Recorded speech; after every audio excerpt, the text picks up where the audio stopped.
I've been paying attention to this University of Pennsylvania story with this swimmer. And at first it was like, wait, what's happening? And now the more I read about it, the more I find it deeply disturbing. And I think it's the future. And I really think people have an obligation to jump up and down and say, no, it isn't going to be our future. We have to stand up for women. And if that leads to bad names being called, so be it. What doesn't these days? But there is a swimmer named Lia Thomas now, and she has been identifying as a woman, as far as I can tell, for about a year. And she was swimming as a male last year. Okay, last year. And actually, I looked it up. She actually was doing pretty well as a male on the swim team, but decided to transition and was allowed after, the very next season to swim as a woman, and now is crushing it on the UPenn women's team. And a couple of the female teammates have, under the cloak of anonymity, because they are worried, as they said to Outkick, they've spoken to Outkick. What they've said is, I would like to get a job when I finish college, so I cannot give you my name on the record, because if I say, as an accomplished swimmer at an Ivy League school, that I don't want this, I will be unhireable. Okay, that's a whole other problem. But they are not in support of this. And what they told Outkick was that while they feel like they have no choice but to say to Lia as she's swimming, you go, good for you, yay, that they are actually very angry, that they are not in support of this, and that they don't think it's fair. They were talking about how at this one race, Lia, raced. They said usually everyone claps, everyone yells and cheers when someone wins a race. Lia touched the wall, and it was just silent in the arena. When the UPenn swimmer Anna Calandez, something like that, finished second, then the crowd erupted in applause, understanding that woman, Anna, should have been the rightful winner if Lia had been swimming in the properly gendered race. Here is a clip. I'm going to keep my mic up so that the listening audience can understand what's happening. But this was Lia Thomas swimming at a recent meet, and I mean crushing everyone else by a mile. Let's watch it. Okay, so there's no sound, but you can see one swimmer miles ahead of the others. Here you can see a little arrow that's going to show where she is. And I mean, it's not even close, Charles. She's just, no one's even in it. Now she's done. And the other swimmers are, still trying to catch up. And I mean, it's not even close. And indeed, not only is she breaking records right now, but she broke some records even as a man.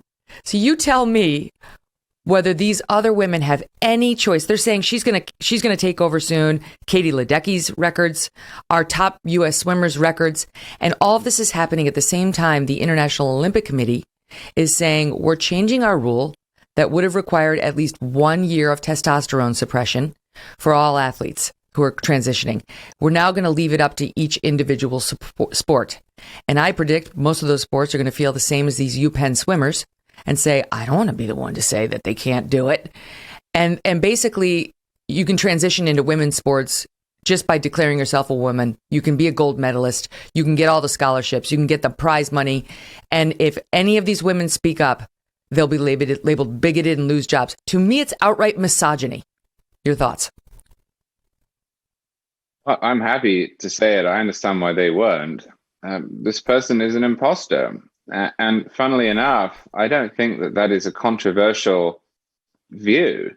I think the success of this movement has been to take over certain institutions such that those who are the closest to it feel unable to object. But I would be shocked if 80-90% of Americans didn't look at this and instinctively understand the problem and oppose this practice. There is a reason that we, as a matter of habit, separate out men and women in sport. It's not bigotry, it's biology. Men, on average, are stronger and taller than women are. And because we like to see competition in our sports, we don't have a great deal of interest in watching mixed competitions where one person with different immutable characteristics than the other is bound to dominate, is predicted to dominate, is in this case guaranteed to dominate. I suspect that over the long run, this will change, because there are millions of people out there whose daughters have made great sacrifices, parents who've made great sacrifices too, in all sorts of sports, to get them up to a collegiate or a professional level. And no one wants to arrive at an event and understand from the get-go that they're competing for second place, which is what we're watching in that video. We're watching a group of well-trained and disciplined women competing for second place.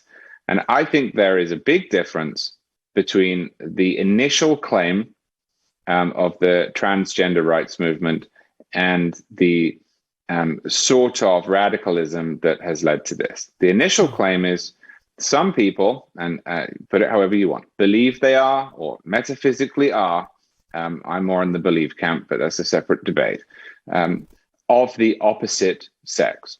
And it is polite to treat them as such, to refer to them as such, not to mock them if they dress as such, to, for all intents and purposes, believe their claims. The second part of the case is you have to restructure your society around the idea that they are in a concrete sense what they say they are. Change the birth certificate and the passports and so on, and be treated in all cultural contexts as a woman or a man. And I'm afraid that bit gets crazy at the bleeding edge. It is crazy here. A man saying he's a woman still has the athletic prowess of a man. And I don't think there's a lot of craziness in our society, but I don't think that Americans are going to tolerate that in the long run, because it is self-evidently counterproductive.